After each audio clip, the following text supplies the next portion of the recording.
Hey, everybody. Um, we're being serenaded by the frogs tonight. Just seems to be one tonight. Tonight, hey, Whitby, Seashell, Linda. How's everybody going? How's everybody doing? We are reading tonight. We're reading chapter 38.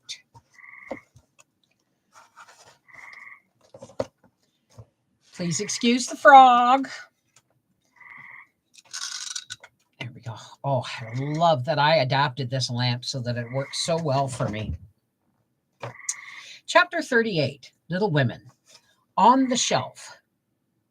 In France, the young girls have a dull time of it till they are married. When Vive la liberté becomes Vive la liberté becomes their motto. In America, as everyone knows, girls early sign the Declaration of Independence and enjoy their freedom with the Republican zest. But the young matrons usually abdicate the first heir to the throne and go into seclusion almost as close as a French nunnery. Close as a French nunnery, though by no means is quiet. Whether they like it or not, they are naturally put upon the shelf as soon as the wedding excitement is over. And most of them might exclaim, as did a very pretty woman the other day, I'm as handsome as ever, but no one takes any notice of me because I'm married, as it should be. Not even a belle or even a fashionable lady, Meg did not experience this affliction until her babies were a year old. For in her little world, primitive customs prevailed, and she found herself more admired and beloved than ever. As she was a womanly little woman, the maternal instinct was very strong, and she was entirely absorbed in her children to the utter exclusion of everything and everybody else. Day and night she brooded over them with tireless devotion and anxiety, leaving John to the tender mercies of the help, for an Irish lady now presided over the kitchen department. Being a domestic man, John decidedly missed his wifely attentions he had been accustomed to receive. Now, I got a nickel's worth of free advice to anybody who isn't married yet, but is planning on getting married and having children. Your children, you love them, educate them, feed them, teach them right from wrong, but they will grow up and move away. Your husband is your partner for life. So don't exclude him just because the children, come along. That's just wrong, right? Being a domestic man, John decidedly missed his wifely attentions. He had become accustomed to receive, that he had become accustomed to receive. But as he adored his babies, he cheerfully relinquished his comfort for a time, supposing with masculine ignorance that peace would soon be restored. But 3 months passed, and there was no return of repose. Meg looked worn and nervous. The babies absorbed every minute of her time. The house was neglected, and Kitty the cook, who took life easy, kept him on short commons. When he went out in the morning, he was bewildered by small commissions for the captive mama. If he came gaily in at night, eager to embrace his family, he was quenched by a hush. They're just asleep after worrying all day. If he proposed a little amusement at home, no, it would disturb the babies. If he hinted at a lecture or a concert, he was answered with a reproachful look and a decided, leave my children for pleasure? Never. Silly woman. Sorry. His sleep was broken by infant wails and visions of a phantom figure pacing noiselessly to and fro in the watches of the night. His meals were interrupted by the frequent flight of the presiding genius, who deserted him, half helped, if a muffled chirp sound from the nest above. And when he read his paper of an evening, Demi's colic got into the shipping list. And Daisy's fall affected the price of stocks, for Mrs. Brooke was the only interested in domestic news. If the power goes out, folks, we're under a tornado watch. So if the power goes out, we're here. Okay. If the power goes out, we will pick it up tomorrow. But I'm just warning you because everything's quiet and the thunder's rolling in. The poor man was very uncomfortable, for the children had bereft him of his wife. Home was merely a nursery, and the perpetual hushing made him feel like a brutal intruder whenever he entered the sacred precincts of Babyland. He bore it very patiently for 6 months, and when no signs of amendments appeared, he did what other paternal exiles do, tried to get a little comfort elsewhere. Scott had married and gone to housekeeping not far off, and John fell into the way of running over for an hour or two of an evening, when his own parlor was empty and his own wife singing lullabies that seemed to have no end. Mrs. Scott was a lively, pretty girl with nothing to do but be agreeable. She had performed her mission most successfully. The parlor was always bright and attractive, the chessboard ready, and the piano in tune. Plenty of gay gossip and a nice little supper set forth in tempting style. John would have preferred his own fireside if it had not been so lonely, but as it was, he gratefully took the next best thing and enjoyed his neighbors' society.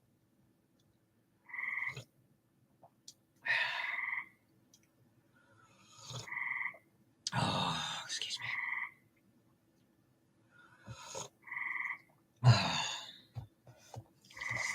Meg rather approved of the new arrangement at first, and found it a relief to know that John was having a good time instead of dozing in the parlor or tramping about the house and waking the children. But by and by, when the teething worry was over and the idols went to sleep at proper hours, leaving Mama time to rest, she began to miss John and find her work basket dull company. When he was not sitting opposite in his old dressing gown, comfortably scorching his slippers on the fender. She would not ask him to stay at home, but felt injured because he did not know that she wanted him without being told, entirely forgetting that many evenings he had waited for her in vain. She was nervous and worn out with watching and worry, and in that unreasonable frame of mind which the best of mothers occasionally experience when domestic cares oppress them. Want of exercise robs them of cheerfulness, and too much devotion to an idol of American women, the teapot, makes them feel as if they were all nerve and no muscle. Yes, she would say, looking in the glass, I'm getting old and ugly. John doesn't find me interesting any longer, so he leaves his faded wife and goes to see his pretty neighbor who has no encumbrances. Well, the babies love me. They don't care if I'm thin and pale and haven't time to crimp my hair. They are my comfort, and someday John will see what I've gladly sacrificed for them. Won't he, my precious? To which pathetic appeal Daisy would answer with a coo or Demi with a crow, and Meg would be put by her lamentations for a maternal revel, which soothed her solitude for the time being. But the pain increased as politics absorbed John, who was always running over to discuss interesting points with Scott, quite unconscious that Meg missed him. Not a word did she say, however, till her mother found her in tears one day and insisted on knowing what the matter was, for Meg's drooping spirits had not escaped her observation. The frogs are really loud. Yeah, that's the guy that didn't get lucky on Friday night. He's serenading, getting ready for tomorrow night.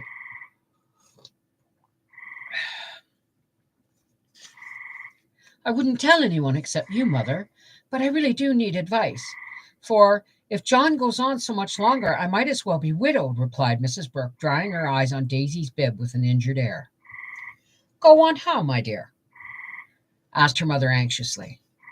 He's away all day, and at night, when I want to see him, he is continually going over to Scott's. It isn't fair that I should have the hardest work and never any amusement. Men are selfish, even the best of them. So are women. Don't blame John till you see where you are wrong yourself. But it can't be right for him to neglect me. Don't you neglect him? Why, Mother, I thought you'd take my part. So I do, as far as sympathizing goes. But I think the fault is yours, Meg. I don't see how. Let me show you. Did John ever neglect you, as you call it, while you made it a point to give him your society of an evening, his only leisure time? No, but I can't do it now with two babies to tend. I think you could, dear, and I think you ought. May I speak quite freely? And will you remember that it's a mother who blames as well as a mother who sympathizes? Indeed, I will. Speak to me as if I were little Meg again. I often feel as if I needed teaching more than ever since these babies look to me for everything. Meg drew her low chair beside her mother's, and with little interruption in either lap, the two women rocked and talked lovingly together, feeling that the tie of motherhood made them more one than ever.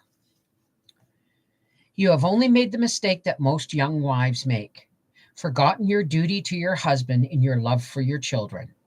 A very natural and forgivable mistake. Natural and forgivable mistake, Meg, but one that had better be remedied before you take two different ways. For children should draw you nearer than ever, not separate you, as if they were all yours and John had nothing to do but support them. I've seen it for some weeks, but have not spoken, feeling sure it would come right in time. I'm afraid it won't. If I ask him to stay, he'll think I'm jealous. And I wouldn't insult him by such an idea. He doesn't see that I want him, and I don't know how to tell him without words. Make it so pleasant that he won't want to go away, my dear. He's longing for his little home, but it isn't home without you, and you're always in the nursery. Oughtn't I to be there? Not all the time. Too much confinement makes you nervous, and then you are unfitted for everything. Besides, you owe something to John as well to the babies. Don't neglect your husband for children. Don't shut him out of the nursery, but teach him how to help in it. His place is there as well as yours, and the children need him. Let him feel that he has a part to do, and he will do it gladly and faithfully, and it will be better for you all. You really think so, Mother? I know it, Meg, for I've tried it. I'm sorry, folks, this is really good.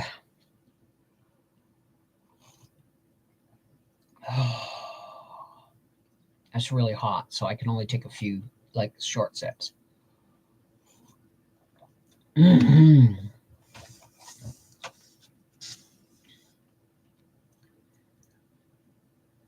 Okay.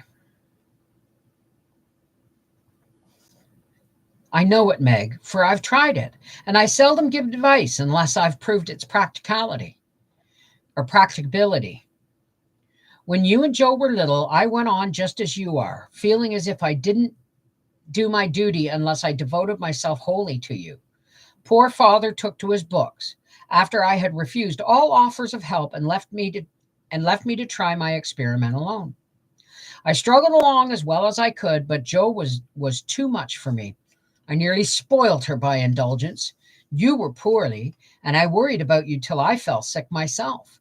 Then father came to the rescue, quietly managed everything, and made himself so helpful that I saw my mistake, and never have been able to get on without him since. You hear the thunder? That is the secret of our home, happiness. He does not let business wean him from the little cares and duties that affect us all. And I do not let domestic worries destroy my interest in his pursuits. Each do our part alone in many things, but at home we work together, always. It's like me and Howard, right? It is so, Mother, and my great wish, it is so, Mother, and my great wish is to be my husband and my children what you have been to yours. Show me how. I'll do anything you say. You always were my docile daughter. Well, dear, if I were you, I'd let John have more to do with the management of Demi, for the boy needs training, and it's none too soon to begin. Then I'd do what I have often proposed. Let Hannah come and help you. She's a capital nurse, and you may trust the precious babies to her while you do your housework. You need the exercise. Hannah would enjoy the rest, and John would find his wife again.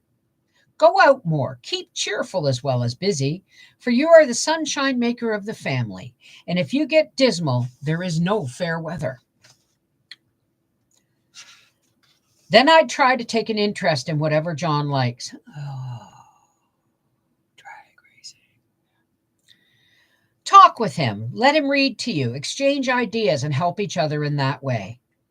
Don't shut yourself up in a bandbox because you are a woman, but understand what is going on and educate yourself to take your part in the world's work. For it affects all of you and yours. It affects you and yours. John is so sensible, I'm afraid he will think I'm stupid if I ask questions about politics and things. I don't believe he would.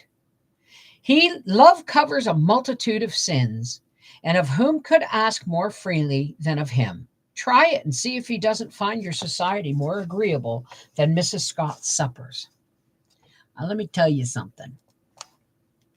I don't always know what Howie's talking about, but I do my best to make time to listen, especially when I see the excitement in his face.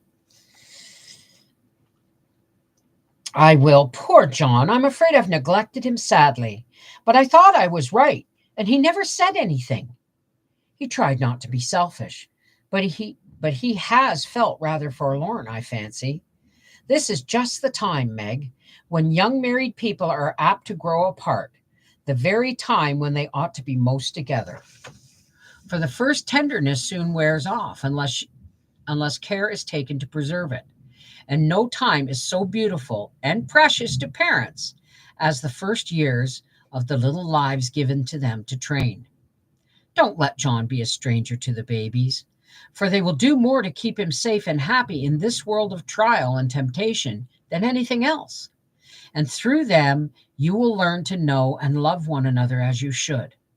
Now, dear, goodbye. Think over Mother's preachment, act upon it as it seems good, and God bless you all. Excuse me, my nose is starting to itch.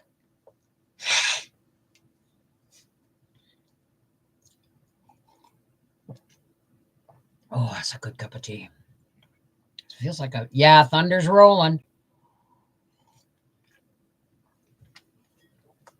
Meg did think it over, found it good, and acted upon it, though the first attempt was not made exactly as she planned to have it. Of course, the children tyrannized over her and ruled the house as soon as they found out that kicking and squalling brought them whatever they wanted. Mama was an abject slave to their caprices. But Papa was not so easily subjugated and occasionally afflicted his tender spouse by attempt at paternal discipline with his obstreperous son. For Demi inherited a trifle of his sire's firmness of character. We won't call it obstinacy. It's getting really hot all of a sudden.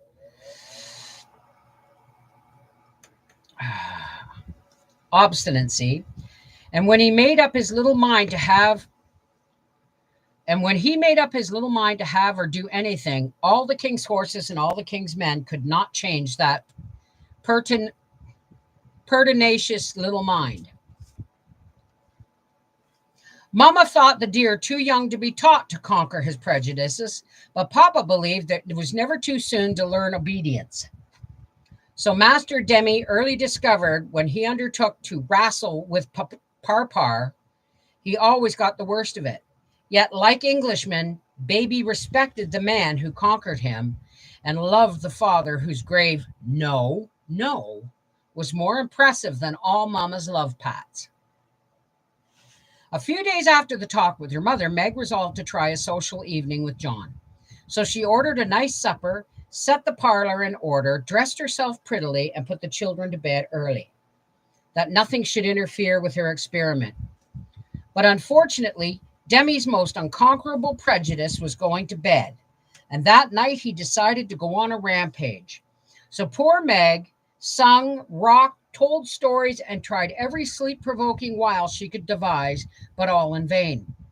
The big eyes would shut, and long after Daisy was gone to Bilo, the little like the chubby little bunch of good nature she was, Naughty Demi lay staring at the light with the most discouraging, wide awake expression on his countenance. Excuse me, folks.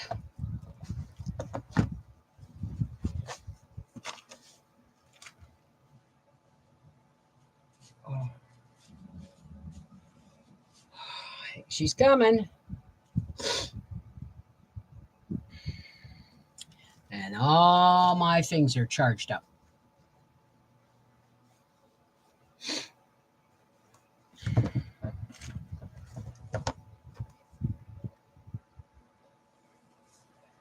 Will Demi lie still like a good boy while Mama runs down and gives poor Papa his tea? Asked Meg. At the hall door as the hall door softly closed and the well-known step went tiptoeing into the dining room. Me has tea, said Demi, preparing to join in the revel. No, but I'll save you some little cakes for breakfast if you go bye-bye like Daisy. Will you, lovey? Yes. And Demi shut his eyes tight as if to catch sleep and hurry the desired day. Taking advantage of the propitious moment, Meg slipped away and ran down to greet her husband with a smiling face and the little blue bow in her hair, which was his especial admiration. With the little blue bow in her hair. He saw it at once and said with a pleased surprise,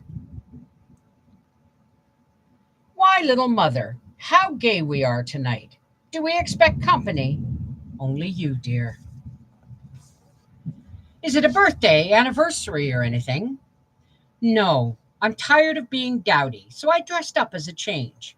You always make yourself nice for table, no matter how tired you are. So why shouldn't I when I have the time? I do it out of respect for you, my dear, said old-fashioned John. Ditto, ditto, Mr. Brooke, laughed Meg, looking young and pretty again as she nodded to him over the teapot. Well, it's altogether delightful, and like old times. This tastes right. I drink your health, dear. And John sipped his tea with an air of reposeful rapture.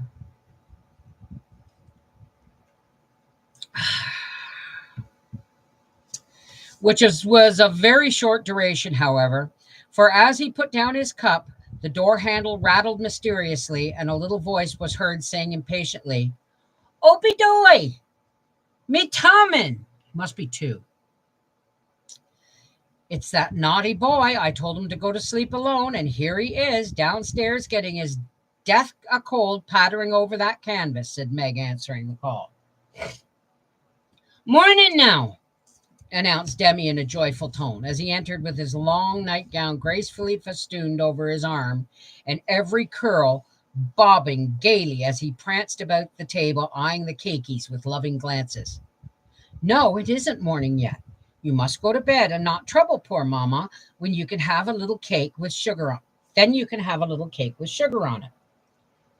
Me loves Parpar, said the artful tone, preparing to climb the paternal knee and revel in the forbidden joys, but John shook his head and said to Meg, If you told him to stay up there and go to sleep alone, make him do it, or he will never learn to mind you. Yes, of course. Come, Demi. And Meg led her son away, feeling strong desire to spank the little marplot who hopped beside her, laboring under the delusion that the bribe was to be administered as soon as they reached the nursery. Nor was he disappointed, for that short-sighted woman actually gave him a lump of sugar, tucked him into bed, and forbade him any more promenades till morning. Yes, said Demi, the perjured blissfully sucking his sugar and regarding his first attempt as eminently successful. Meg returned to her place, and supper was progressing pleasantly when the little ghost walked again and exposed the maternal delinquencies by boldly demanding, More sugar, Mommer! More sugar, Mommer! Now this won't do, said John, hardening his heart against the engaging little sinner. We shall never know any peace until the child learns to go to bed properly. You have made a slave of yourself long enough. Give him one lesson, and then there will be the end of it. Put him in his bed and leave him, Meg. He won't stay there. He never does unless I sit by him. I'll manage him. Demi, go upstairs and get into your bed as Mama bids you. Sant! I think he meant to say shan't, replied the young rebel, helping himself to the coveted cakey and beginning to eat the same with calm audacity. You must never say that to Papa. I shall carry you if you don't go yourself. Okay, you must never say that to your Papa.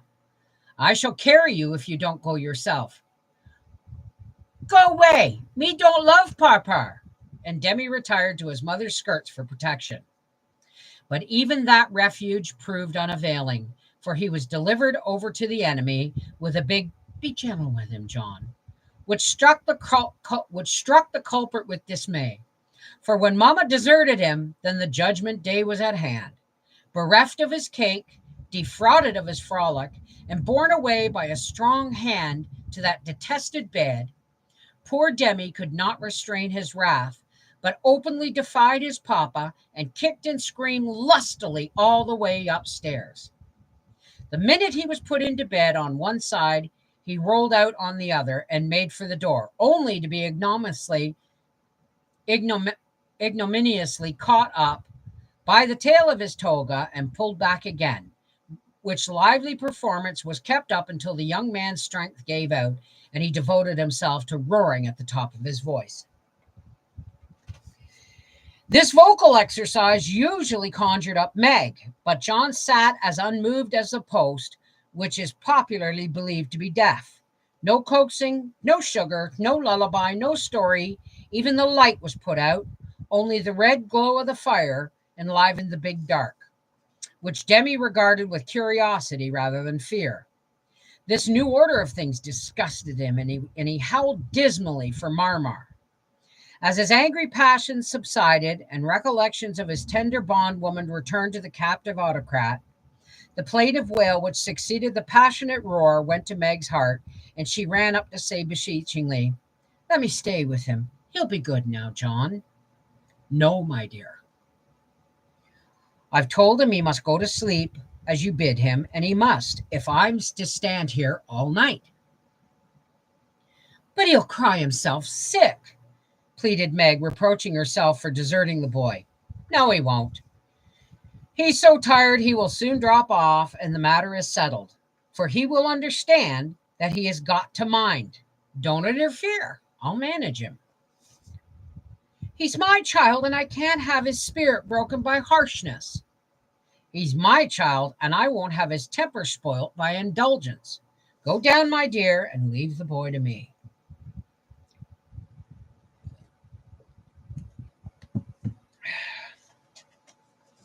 Unfortunately, I was always the disciplinarian as well. When John spoke in that masterful tone, Meg always obeyed and never regretted her docility. "Please let me kiss him once, John." "Certainly. Demi, say good night to Mamma and let her go to rest, for she is very tired with taking care of you all day." Meg always insisted upon it that the kiss won the victory, for after it was given, Demi sobbed more quietly and lay quite still at the bottom of the bed, whither he had wriggled in his anguish of mind. Here comes the rain. Poor little man. Oh, geez, I hope Howie took the awning in. Poor little man. He's worn out with sleep and crying.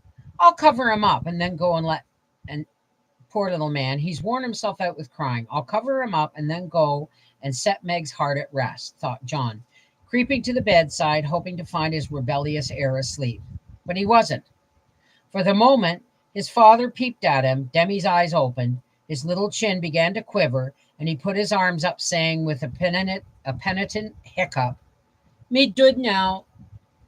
Sitting on the stairs outside, Meg wondered at the long silence which followed the uproar, and after imagining all sorts of impossible accidents, she slipped into the room to set her fears at rest. Demi lay fast asleep, not in his usual spread eagle attitude, but in a subdued bunch, cuddled close in the circle of his father's arm, holding his father's finger as if he had felt that justice was tempered with mercy and had gone to sleep a sadder and wiser baby. So held, John had waited with womanly patience till the little hand relaxed its hold, and while waiting had fallen asleep, more tired by that tussle with his son than with his whole day's work. As Meg stood watching the two faces on the pillow, she smiled to herself and then slipped away again, saying in a satisfied tone, I'll never need fear John will be too harsh with my babies.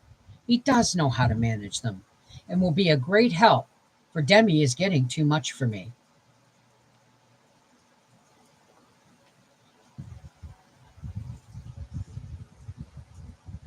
When John came down at last, expecting to find a pensive or reproachful wife, he was agreeably surprised to find Meg placidly trimming a bonnet and to be greeted with the request to read something about the election, if he was not too tired. John saw in a minute that a revolution of some kind was going on, but wisely asked no questions, knowing that Meg was such a transparent little person she couldn't keep a secret to save her life, and therefore the clue would soon appear. They spelt clue wrong. They spelt it Clew. He read a long debate with the most amiable readiness and then explained it in a most lucid manner, while Meg tried to look deeply interested about his race car, deeply interested to ask intelligent questions and keep her thoughts from wandering from the state of the nation to the state of her bonnet. In her secret soul, however, she decided that politics were as bad as mathematics and that the mission of politicians seemed to be calling each other names. Oh, God. 21st century Canada. But she kept these feminine ideas to herself, and John paused. And when John paused, shook her head, and said with what she thought diplomatic ambiguity, well, I really don't see what we are coming to. John laughed and watched her for a minute as she poised a pretty little preparation of lace and flowers on her hand and regarded it with genuine interest, which his harangue had failed to waken. She's trying to like politics for my sake, so I'll try and like millinery for hers. That's only fair, thought John the Just, adding aloud, that's very pretty. Is it what you call a breakfast cap? My dear man, it's a bonnet. My very best go-to concert and theater bonnet. I beg your pardon, it was so small. I naturally mistook it for one of the flyaway things you sometimes wear. How do you keep it on? These bits of lace fasten under the chin with a rosebud, so, and Meg illustrated it by putting on the bonnet and regarding him with an air of calm satisfaction that was irresistible. It's a love of a bonnet, but I prefer the face inside it, for it looks young and happy again.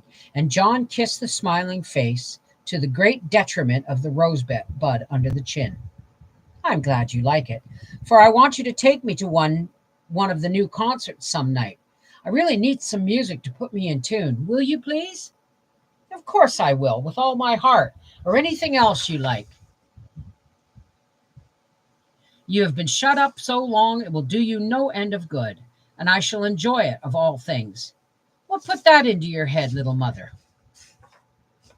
Here's her showing him the bonnet. Well, I had a talk with Marmee the other day and told her how nervous and cross and out of sorts I felt, and she said I needed a change and less care.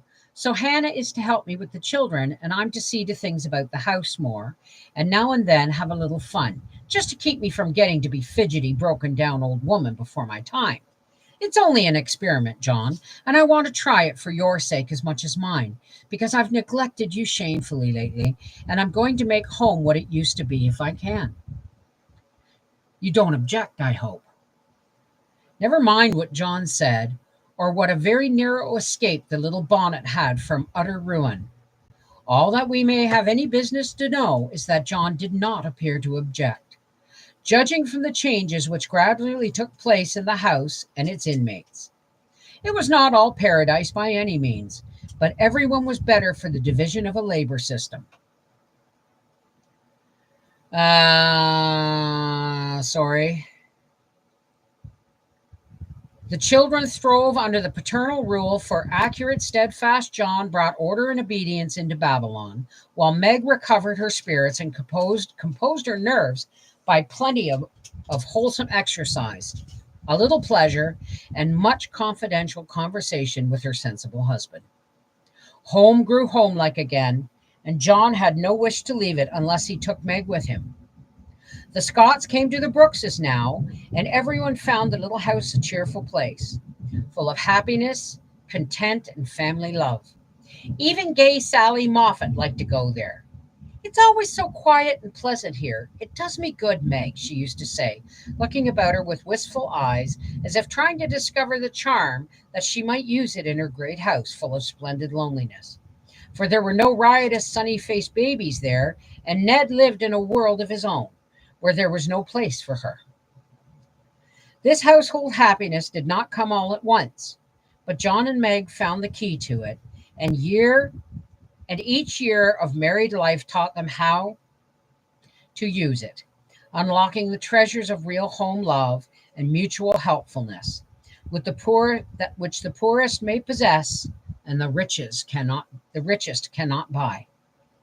This is the sort of shelf on which young wives and mothers may consent to be laid, safe from the restless fret and fever of the world, finding loyal lovers in the little sons and daughters who will cling to them, undaunted by sorrow, poverty, or age, walking side by side through fair and stormy weather with a faithful friend who is, in the true sense of the good old Saxon word, the house band.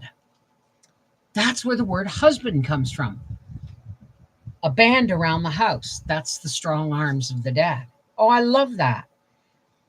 The house band, and learning as Meg learned that a woman's happiest king, well, back then, that a woman's happiest kingdom is home, and her highest honor the art of ruling it, not as a queen, but as a wife, wise wife, and mother. Now, let's talk. Sorry, let me get this straightened around here. I can turn my fan off now because the cold air is coming in and it's raining. You know, I remember when Howie and I first got together. Arthur was already 2. We met when Arthur was just turned 2. And so I was really fortunate in the fact that I had already gone through the first 2 years of life with a baby, right? And Briar didn't come along until Howie and I had been together for 3 years. Arthur turned 5, and Briar was born like 4 days later. 4 days later, 5 days later. So, yeah, 5 days later. Sorry, I'm getting the dates mixed up. My grandson's born on the 20th, Briar's on the 21st. So, I knew as I watched, before I even met Howard, I watched lots of young couples with children, and I remember my cousin Angie telling me she was with her first husband. They had 3 kids. Well, at the time, they had 2. I don't know if they had Jesse yet or not. And I remember Christmas, and I said, "What'd you get Rick for Christmas?" "Oh, we don't buy each other presents." I said, "Why not?" She said, "Well, Christmas is about kids." I said, "Listen, honey, your kids are going to grow up and move away. And you and your husband, if you have spent so much time thinking about the children, both of you even, then you're going to be strangers when the last one moves out. So don't neglect your relationship just because you got kids." So I was really, really lucky, because by the time Briar came along, Howie and I we got married when he was 5 months old, right? So anyway, that's I honestly think we should go back to more traditional values. I know there's a lot of feminists out there who would say hogwash, but you know what? I got a husband who still likes to spend time with me. I got a husband who knows me so well that when we were our first few years together, well, our first 20 years together, he taught me how to go to concerts because I'd only ever been to one when I was pregnant with Arthur. Well, I had been to one when I was 11, but it was Casey and the Sunshine Band, and we left after the first song.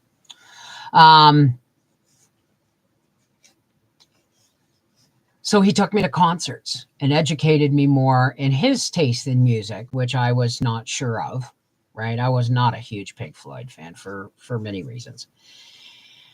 But you know what? Last year, he took me to the Canadian Arts Center to see Beethoven's Fifth. And this year, he took me to see the Nutcracker Suite for Christmas, my Christmas gift. My husband would want to sit in a symphony orchestra than I would want to sit through a death metal concert. But he did it for me because he knew I grew up in a home with a lot of different music, right? And you know what? My husband has bought me, one year it was several different Christmases. He bought the latest hardcover book in a series I was reading and things like that. It's the little things. It's the little things that you learn as you go through your married life that if you notice them and hold them close, they'll still be there when the kids grow up and make lives of their own because you'll still be connected. People look at us and go, people on the internet go, I just love how loving you and how we are. Hey, this didn't come naturally. Yes, the love did, but making it all work as we age, that takes effort. Marriage is work. But it's the most rewarding work in the world next to having children and grandchildren, right? This is Mrs. Volpe from Reading with Beverly Volpe saying, so I'm not a feminist. I think women should get equal pay for equal work. But I also believe that if more women were able to stay home, there would be less crime and less confusion in the generation after. Take care. God bless. Mwah.